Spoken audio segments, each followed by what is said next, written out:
ಹೆಜ್ಜೆ ಮೇಲೊಂದೆಜ್ಜೆಯ ನಿಕ್ಕುತ್ತ ಗೆಜ್ಜೆಯ ಕಾಲಿನ ನಾದವ ತೋರುದ ಸಜ್ಜನ ಸಾಧು ಪೂಜೆಯ ವೇಳೆಗೆ ಮಜ್ಜಿಗೆಯೊಳಗಿನ ಬೆಣ್ಣೆಯಂತೆ ಭಾಗ್ಯದ ಲಕ್ಷ್ಮೀ ಬಾರಮ್ಮ.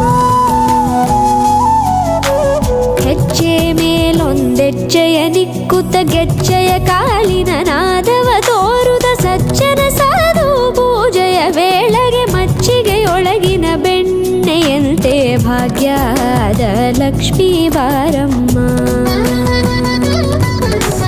ಕನಕವೃಷ್ಟಿ ಕರೆಯುತ ಬಾರೆ ಮನಕೆ ಮಾನವ ಸಿದ್ಧಿಯ ತೋರೆ ದಿನಕರ ಕೋಟಿ ತೇಜದಿ ಹೊಳೆಯುವ ಜನಕರಾಯನ ಕುಮಾರಿ ಬೇಗ ಭಾಗ್ಯದ ಲಕ್ಷ್ಮೀ ಬಾರಮ್ಮ.